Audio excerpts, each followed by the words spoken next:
وأرجو الاختصار. السلام. السلام ورحمة الله وبركاته. أول شيء أحفظ على أرواح أبنائنا الأبرار. يا غارة تشدي السير في نصرة بابا عمري والفتية يا غارة الله. من يشك أننا لن ننتصر في نهاية الأمر فليذهب وتراجع عقيدته. ثورتنا تناقض رسول الله، دعوها فإنها مأمورة. نحن نريدها ثورة محدودة والله يريدها تامة تامة تامة.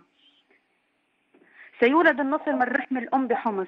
نحن استشهاديون ولسنا إرهابيون، ولكن إذا صنفنا من الذئاب وبقينا تحت حكم زنديق قصاب، وأطفالنا ذبحوا ونثروا على التراب، والعالم يكره أهل السنة والأعراب، وبابا عمر تركت للخونة والأمن والشبيحة والكلاب، وحمص تخلى عنها الأحباب، والعالم يتاجر بالدم السوري الحر وينعم مع الغراب، فأنا مع الإرهاب.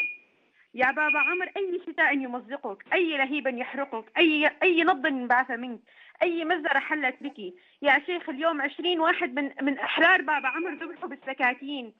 يا شيخ ذبحوا بالسكاكين كالنعاج، أكثر من أهلي يا شيخ، كل آباء وأبناء. إلى متى سلمية؟ يا شيخ إلنا سنة بالثورة، وبابا عمر إلى شهر عم تقصف، وهذا الزنديق الكلب الخنزير بيطلع بيقول هاي لعبي، أكلانا لعبي، جرحانا لعبي يا شيخ، دمانا لعبي، مفقودينا لعبي. اسمعوا يا خواني من الشرق للغرب، انتم من عم تشاركوا اللعبة، يا ريت تصيبكم شظايا من الجثث لأن ضميركم العربي مات. شو يعني عرب؟ عرب يعني فئة من الحثالي موجودة للمجاكرة والمفاخرة.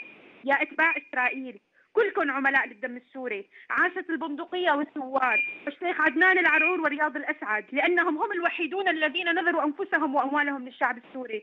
لأن ليلة واحدة في هذا البرد بتسوى المعارضة والمجلس وهالحكي الفاضي كلياته. بعد سنين ولسه عم يحكوا يا شيخ بالممرات الإنسانية والصليب الأحمر والطرق الآمنة. هني بدهم ممرات لقلوبهم المتحجرة. مشان شو الصليب الأحمر بده يدخل؟ مشان يشيل الأنقاض ويشيل الأشلاء ويشيل الشجر المحطم. يا شيخ بس يا ريت يرجع فينا الزمن ونعود لزمن الخيل والسيف ليشوفوا مين هني أحفاد خالد بن الوليد. بابا عمر صامدي وصامتي، بس والله يا شيخ ما هي من جوا بركان. يا شيخ والله العظيم نحن من جوا النار عم تغلب قلوبنا، عرونا عم مطوي يا شيخ، والله العظيم ما بيطفيها شيء والله، ولا دم الاسد ولا عبيده. يا شيخ هذا عرضنا، كلاب الاسد اقتالوا عرضنا يا شيخ.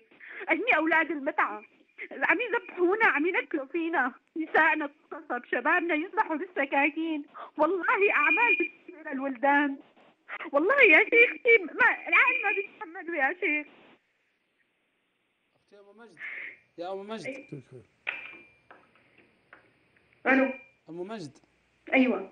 لعل الرسالة وصلت والشيخ سيعلق إن شاء الله، ونشكر لك هذا الاتصال وبارك الله فيك. شيخ ممكن ننطلق من اتصالها إلى الأخبار المحلية وهو ما حصل